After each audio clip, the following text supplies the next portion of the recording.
আসসালামু আলাইকুম। শাশুড়িকে দেখতে আসলাম বলখালি। তো এটা হচ্ছে আমার মামা শ্বশুর। আমার শাশুড়ির গাছে হচ্ছে কাঁঠাল ধরেছে, তো এখান থেকে কাঁঠাল নিয়ে যাব বাসার জন্য।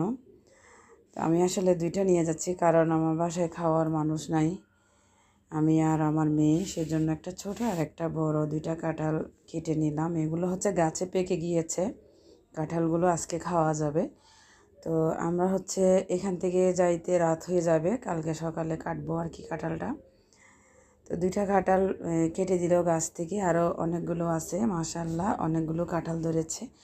আর এই গাছের কাঁঠালগুলো কিন্তু অনেক মজা, একদম নারিকেলের মতো, কোষগুলো শক্ত থাকে, খেতে অনেক মজা লাগে। ইনি হচ্ছে আমার মামা শ্বশুর। তো আর হচ্ছে এদিকে ধান্য মরিচ, যেগুলো ছোট ছোট মরিচ আছে এগুলো লাগিয়েছে। আর এগুলো হচ্ছে ধন্যা মরিচ আর কি, ছোটো ছোটো, বেশি ঝাল, এগুলো প্রচুর পরিমাণে ঝাল। আমাদের দেশে কিন্তু অনেক ধরনের মরিচ হয় কাঁচা মরিচের মধ্যে। তো এই ধান্না মরিচটা কিন্তু আমাদের চট্টগ্রামের ভাষায় আমরা ধন্যা মরিচ বলি এটাকে।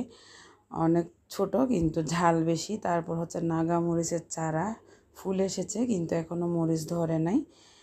তো গাছটা কিন্তু অনেক সুন্দর, একদম একটা গাছে চারপাশে ছড়িয়ে আসে। আর আমার মেয়ে হচ্ছে কাঁঠাল গাছের ছবি তুলতেছে। এটাই হচ্ছে আমার শাশুড়ির ঘর, আমার শাশুড়ি এই ঘরে থাকেন।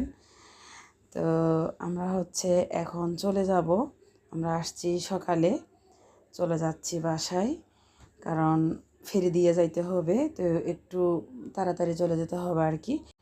তো নানি শাশুড়ির বাড়ির থেকে চলে যাচ্ছি, আমার শাশুড়ির বাবার বাড়ি এটা। তো ভিডিওটি ভালো লাগলে আমার ভিডিওটি লাইক কমেন্ট শেয়ার করবেন। আল্লাহ হাফিজ।